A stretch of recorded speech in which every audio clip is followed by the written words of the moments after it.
ان سعیکم لشتی، تمہاری کوششیں مختلف ہیں آپس میں، تمہاری جو جستجو ہے، کاوشیں ہیں، تمہارا جو رجحان ہے، محنتیں ہیں، تمہاری سعی جو ہے لشتی، یہ مختلف ہے۔ اور یہ اتنی حکمت بری بات ہے، ان سعیکم لشتی، آگے مضمون آنا ہے جس کی طرف یہ تمہید باندھی جا رہی، لیکن اگر یہ اتنی بڑی حقیقت ہے، اس کے آگے یہ نہیں کہا کہ نتیجہ مختلف ہے، کہا تمہاری کوششیں مختلف ہیں۔ تو جب کوششیں مختلف ہے تو نتیجہ مختلف ہے۔ پھر آگے وہ دو مثالیں دی ہیں، یہ پہلے ایک جملہ دیا گیا کہ ہر شخص کی کوشش مختلف ہے، جس طرح کی کوشش ہے ویسا نتیجہ ہے۔ وہ میں کیا کہا تھا، جب میں کہتا ہوں الہی میرے احوال دیکھ، حکم ہوتا ہے بندے اپنے نامہ اعمال تو دیکھ، ہمیں تو یہ کہا کہ اپنی کوشش پہ غور کرو۔ اور دوسرے مقام پر کیا کہا، وَلَيْسَ لِلْإِنسَانِ إِلَّا مَا سَعَىٰ، انسان کے لیے کچھ نہیں سوائے اس کے جس کے لیے اس نے کوشش کی۔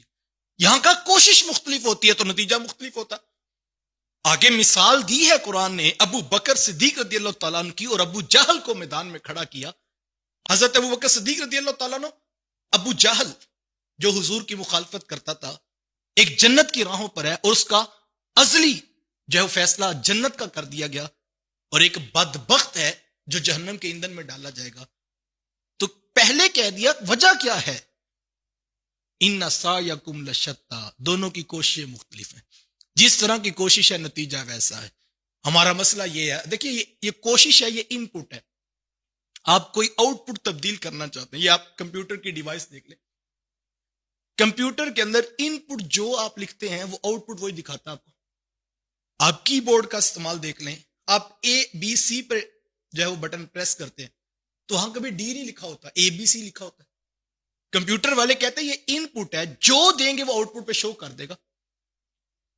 تو قرآن نے اس حقیقت کو بیان کیا، ان سعیکم لشتی، تمہاری کوششیں مختلف ہیں، اور جب کوششیں مختلف ہیں تو نتیجے مختلف ہیں۔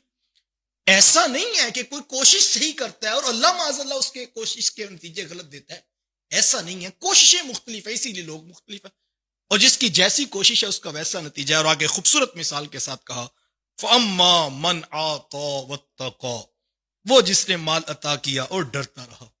مال بھی دے رہا ہے اور ساتھ ڈر بھی رہا ہے، مالک تو قبول کر لے۔ مال دے کر مغرور نہیں ہو گیا، متکبر نہیں ہو گیا، مال دینے کے بعد یہ نہیں سمجھتا کہ سارا ٹھیکہ میں نے دین کا اٹھایا ہوا، میرے پیسے کے ساتھ دین کا نظام چل رہا ہے، نہیں، من آتا، جس نے دیا، اور واتقا، اور ساتھ ساتھ ڈرتا رہا، اللہ وصدق بالحسنى، اور اس نے تصدیق کی، اچھی بات کی۔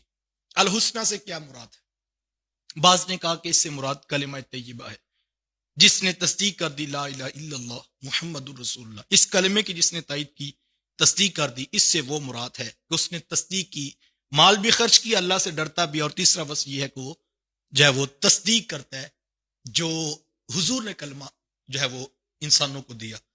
لیکن حضرت اکرمہ رضی اللہ تعالیٰ عنہ فرماتے ہیں اس سے مراد وہ نعمتیں ہیں جو اس کے رب نے اس کو عطا کی، وہ ان کی تصدیق کرتا ہے، مالک واہ واہ تیرا ہی کرم ہے، تو نے مجھے عطا کیا۔ اور یہ لہجہ اگر حضرت اکرمہ رضی اللہ تعالیٰ عنہ کے قول کا آپ لیں تو وہ فرماتے ہیں کہ اس سے مراد وہ نعمتیں ہیں جو اللہ نے بندے کو دی ہیں، وہ اپنی جو اس کے پاس میسر نعمتیں ہیں ان کو اپنی کاوشوں سے، اپنی محنتوں سے نہیں جوڑتا۔ پیچھے بات ہوئی تھی کوششیں مختلف ہیں، لیکن وہ یہ سمجھتا ہے کہ مالک میں تصدیق کرتا ہوں کہ جو سب کچھ ہے تیرے کرم سے، میں خود کچھ نہیں ہوں۔ ایک تو اس کا حسنہ سے مراد یہ ہے۔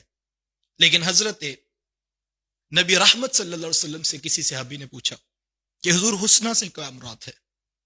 تو حضور فرمایا کہ حسنہ سے مراد جنت ہے، کہ جو راہ خدا میں بانٹتا ہے، صدقہ کرتا ہے، اور اللہ سے ڈرتا ہے، اور تصدیق کرتا ہے کہ جنت موجود ہے، اس سے وہ مراد ہے۔